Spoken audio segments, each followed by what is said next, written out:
كانت تجربة تدريس آلة العود للطلبة العرب والأجانب، وخاصة في جامعة زي جامعة السوربون. كانت نوعًا ما غريبة بالنسبة لهم الآلة، يعني كان قسم منهم يحبوا الآلة لأن يشوفوها آلة شرقية، آلة مختلفة، يعني هم عندهم قريبة عليها الجيتار، وهو الجيتار واحد من الآلات اللي طلعت من بعد العود، يعني مثل ما يقولوا من رحم العود طلعت هذه الآلة. بس كانوا يشوفوها آلة قديمة، آلة تراثية، آلة عمرها 2350 قبل الميلاد، لكن كانوا يحسوها غريبة بالنسبة إلهم. كانوا دائما يسألوني عن إنه كيف راح يطلع التون، كيف يطلع الجيتار يطلع التون بعد دساتين الحديد، العود ما في دساتين على الإذن، فكيف إنه يركزوا على الإصبع، كيف إنه هذا الإصبع يطلع هذا التون وهذا الإصبع يطلع هنا هذا التون. بدأوا يتساءلوا وبدأوا يدخلوا في عمق وثقافة هذه الآلة، وكان هذا الشيء يسعدني، يعني أنا كنت أبحر معاهم في كل ثقافة الآلة، كنت أحاول أوصل لهم كل الأفكار، إضافة إلى الأبعاد الموسيقية اللي هي الربع تون. هذه الربع تون بالنسبة لثقافتهم هي ما موجودة، فموجودة فقط في آلتنا الشرقية، فهذا كان بالنسبة إلي إنه شيء مفرح إنه أنا أشوفهم ثقافتي، وهم كان بالنسبة لهم شيء مفرح إنه دا يضيفوا معلومات جديدة، إنه دا يتعرفوا على ثقافة وعلى آلة موسيقية مختلفة.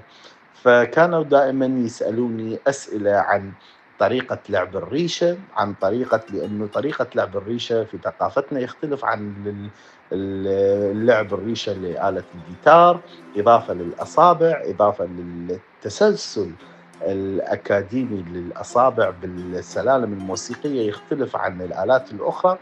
فهذا كان الأسئلة اللي تراود، وكان بصراحة كانت تجربة تعطيني أفق مختلفة عن الدراسات الأخرى أو التدريس الآخر لهذه الآلة.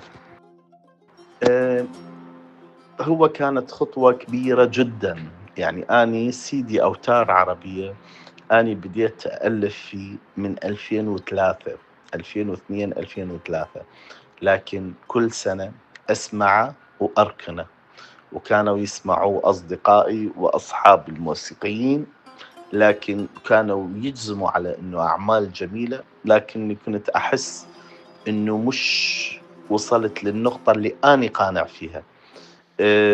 لغاية ما حسيت إنه بديت مثل ما يقولوا أخلي النقاط على الكلمات في أغلب الأعمال، من توزيع، من عزف، من إكمال الأعمال الموسيقية، من كيفية إنه تعملين هارموني للجمل الموسيقية، كيفية إنه أحس هذه الجملة تليق لكمان ما تليق لعود، هذه تكون لكلارنيت. بديت أعيش كل عمل وكل جملة موسيقية. بعدها حسيت إنه آن الأوان أبدأ في تسجيل هذا السيدي، والحمد لله حالفني الحظ، التقيت في بعض الموسيقيين في تركيا وساعدوني في تسجيل السيدي. وأثناء تسجيلي لهذا السيدي شركة يونيفرسال حبت الفكرة جدا وطلبوا أنه يحضروا تسجيل بعض الأعمال، وأثناء تسجيل الأعمال طلبوا أنه هم يقوموا في توزيعه ونشره. والحمد لله يعني استمر هذا السيدي تقريبا من 2014 ل 2016، كان الأكثر مبيعات، كان ياخذ الأول في كل مبيعات السي دي. وطبعا نزل في بعض الخطوط الطيران، نزل في اي تيونز وفي بعض البرامج على الموبايل والاي تيونز والانغامي يعني كان شيء بالنسبة إلي مفرح انه ينزل اعمالي وتكون عليها طلب بطريقة جميلة. العزف مع أسماء عالمية انطاني تجربة كثير جميلة. أولا احنا يعني الحمد لله حالفنا الحظ انه عزفنا مع عازف عالمي مثل أستاذ نصير. وطبعا كل عازف له بصمته، له شكله الموسيقي، له رؤيته الفنية، له ثقافته الموسيقية. حسيت إنه مثل ما بديت في العراق وبديت في المدرسة العراقية والمصرية، حسيت حلو إنه الإنسان يتعرف أكثر على الجاز، يتعرف أكثر على الموسيقى الهندية، على الموسيقى الإيطالية، على كل هذه. فحسيت إنه ما يملكوه من ثقافة موسيقية في أعمالهم، لأنه كنت كل موسيقي من هؤلاء الموسيقيين آه، أعمل مع حفل أو يكون عندي تهيئة لحفلات معاهم. كان عندي هوس على إنه أسمع أفكاره، أسمع رؤيته الموسيقية، أسمع أعماله بقوة، حتى أحاول أتشبع منها، حتى أأدي معاه باللون اللي هو يناسبه. فهذا كان بالنسبة إلي تجربة حلوة، إنه أتطرق وأسمع ثقافتهم وأدمج بما حصلته من ثقافة عراقية ومن مقامات شرقية مصرية ومن رؤية في الموسيقى اللي سمعتها، وأوظفها مع موسيقاهم. فبالنسبة إلي إنه هذه الموسيقى هي لغة واحدة، هي تون واحد، لكن كبصمة موسيقي تختلف، اللي هي تنطي لون أو تنطي شكل مثل رسمة بالعالم. اليوم أنا عندي مخيلة والمقابل عنده مخيلة والآخر عنده مخيلة، من نجي نرسم مخيلتنا كل واحد تطلع تختلف عن الآخر. فهي لغة واحدة الموسيقى جدا، لكن هذه اللغة كيف نوصلها للآخرين؟ ممكن أني أوصل الصورة من خلال موسيقتي والآخرين كذلك. أه بديت أدخل الموسيقى الفلامينكو والكلاسيك الغربي من غير ما العود يفقد هويته، لأنه العود هي آلة تملك كل هذه الهويات. يعني العود هو أصل الآلة اللي هي تعمل الفلامينكو، أصل هذه الثقافة. هي الموسيقى هي عبارة عن 7 نغمات، إن كانت فلامينكو، إن كانت غربي، إن كان كلاسيك، لكن كأسلوب إيقاع، كضروب موسيقية أو نغمية، هي اللي تعطينا شكل المدرسة. العازف كل ما يتبحر في مدرسة أو ثقافة موسيقية، كل ما يطلع بلون، يطلع بشكل، يطلع بإحساس مختلف. فتعمقت أنا، كان غرامي إضافة طبعا إلى ثقافتي العراقية وإضافة إلى الثقافة المصرية، كان غرامي أنه أسمع الكلاسيك، أن أسترخي مع الكلاسيك جدا، أسمع الآسيوي باليابان وكوريا والصين، أسمع الجاز، أسمع البلوز. لكن في فترة زمنية حسيت إنه عالم الفلامينكو عالم مختلف، عالم فيه سحر ما مر مثله. فبديت أسمع لباكا لوسيا، بديت أسمع ألدا ميولا، بديت أحس إنه جيبسي كينج، بديت أحس إنه هذه الثقافة بيها إحساس وبيها روح، يعكس معاناة، يعكس ألم، يعكس حزن. وإحنا طبعا دول مرت في الألم والحزن في حياتنا ولا قبلنا.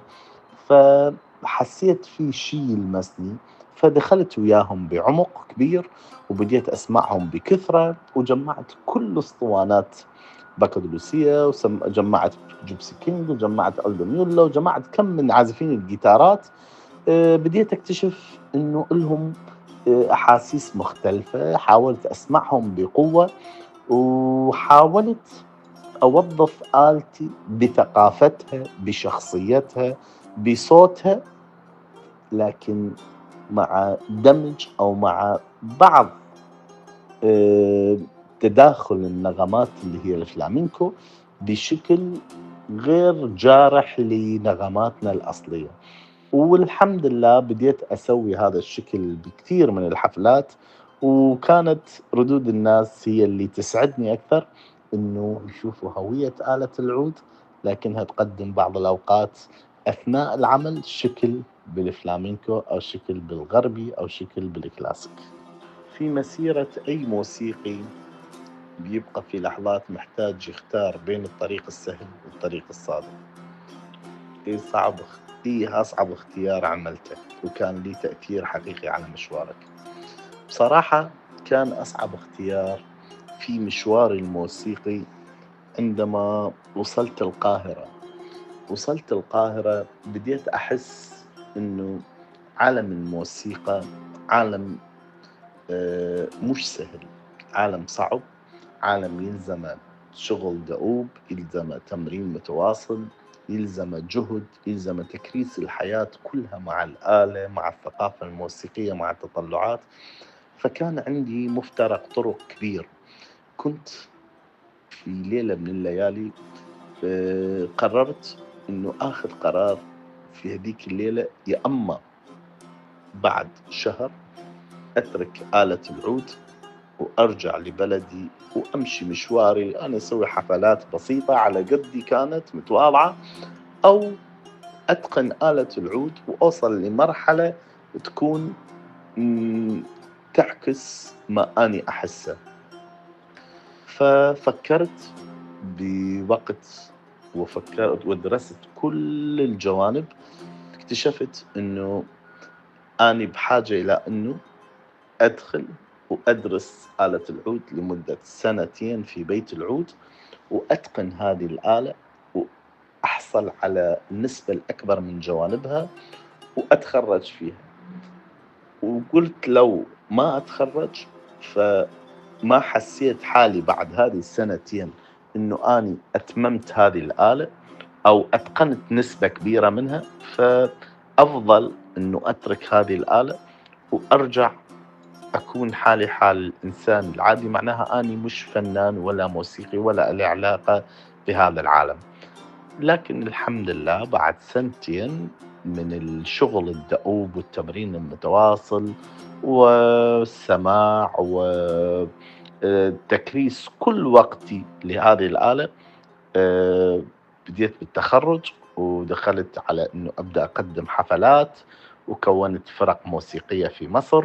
والحمد لله حسيت إنه بديت أسلك الطريق اللي أنا كنت أتمناه وأقدر أكمل مشواري، وطبعا بإفادة كثير من النقاد والمحبين لآلة العود والطلبة والأقارب والأصدقاء، لأنه أفضل شعور أنت تبدي تدرسي أو الإنسان يبدأ يدرس ويلاقي كم من الطلبة يتحولوا من مكان آخر حتى يجي يدرسوا عندك، أو يجي يقولوا لك إحنا نريد ندرس عندك بالأخص فلان الفلاني، لأنه أنا حاب أدرس أسلوبه أو أنا حاب طريقة تدريسه أو أنا حاب عزفه فهذا بدأ يعطيني حافز وبدأ يعطيني دعم على إنه أبقى أواصل وأشتغل أكثر وأكثر حتى أسوي النقاط الأجمل والأفضل.